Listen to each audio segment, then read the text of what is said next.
प्रिय विद्यार्थियों नमस्कार। हिंदी की ऑनलाइन शिक्षण व्यवस्था में आप सबका हार्दिक अभिनंदन स्वागत। आइए प्रारंभ करते हैं हिंदी का शिक्षण। आज हम हिंदी शिक्षण में कक्षा 10 के पाठ 2 तुलसीदास के पद्यांश 1 की सप्रसंग व्याख्या समझेंगे। इस पद्यांश के 3 चौपाइयों का अध्ययन हमने पहले कर लिया था। अब शेष जो पद्यांश है इसके अर्थ और भावार्थ को हम समझेंगे। सुनऊ राम जय शिवधन तोरा। प्रसंग क्या चल रहा है? परशुराम जी श्री राम से पूछते हैं कि शिव जी का धनुष किसने तोड़ा है। भगवान श्री राम बड़ी विनम्रता के साथ उत्तर देते हैं, इस शिव जी के धनुष को तोड़ने वाला आपका ही कोई एक सेवक होगा। परशुराम जी भगवान श्री राम के इस उत्तर को सुनकर के अत्यधिक क्रोधित होते हैं और वो अगला प्रश्न करते हैं कि यदि वो मेरा सेवक होता तो सेवकों जैसा कार्य करता। उसने तो इस धनुष को तोड़ करके शत्रुओं जैसा काम किया, अर्थात लड़ाई का काम किया है। आगे सुनिए। सुनऊ राम जय शिव धनु तोरा, सै बाहु सम सो रिपु मोरा। हे राम, आप सुन लीजिए। सुनऊ राम, राम सुनिए। जय शिव धनु तोरा, जय ही मानी जिसने भी इस शिवजी के धनुष को तोड़ा है। सै बाहु सम सो रिपु मोरा, वह सहस्र बाहु के समान मेरा शत्रु है। रिपु मानी शत्रु है। किसके समान है? समयानी समान। किसके समान है? सहस्र बाहु के समान। हे राम, आप सुन लीजिए। जिसने भी ये शिव जी का धनुष तोड़ा है वह सहस्र बाहु के समान मेरा शत्रु है।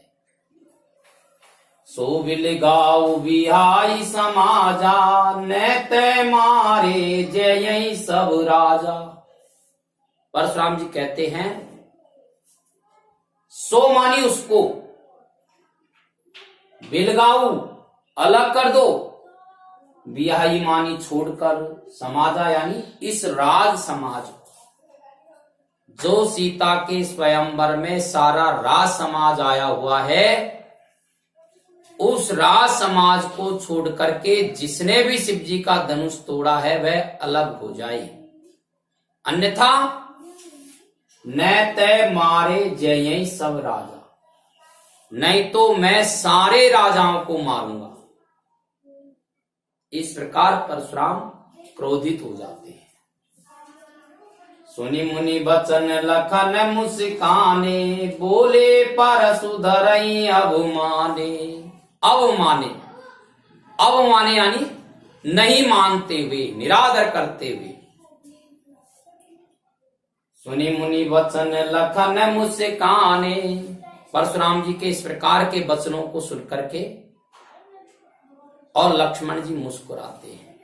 सुनी मानी सुनकर के, मुनि वचन यानी परशुराम जी के वचनों को, लखन मानी लक्ष्मण, मुस्कान यानी मुस्कुराते हैं। बोले परशुधरई अवमाने, और फरसे को धारण करने वाले परशुराम जी का निरादर करते हुए बोलते हैं। क्या बोलते हैं?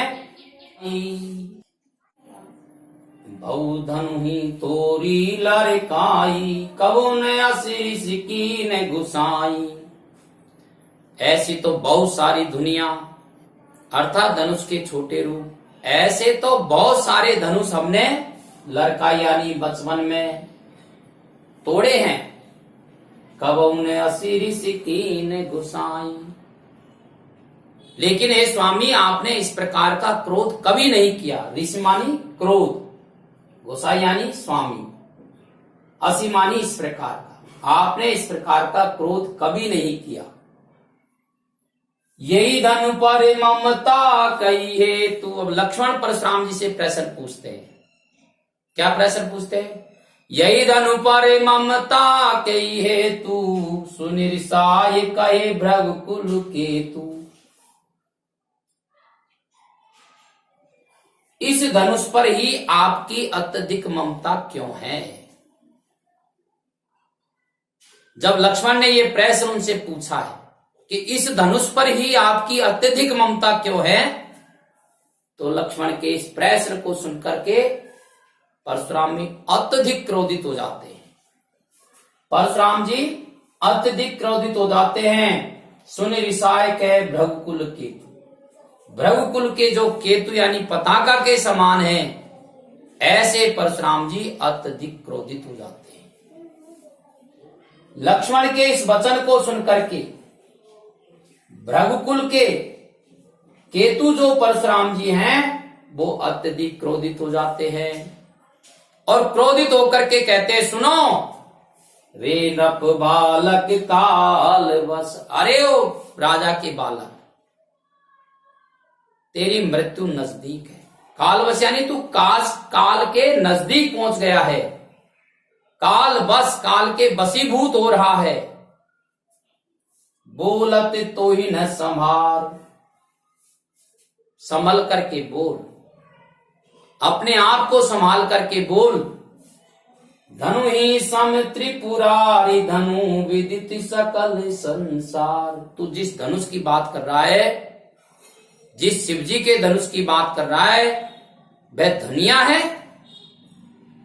अर्थात वह कोई सामान्य धनुष नहीं है। इस धनुष के बारे में सारा संसार, सारा जगत जानता है, और उस धनुष को तू दुनिया कह रहा है।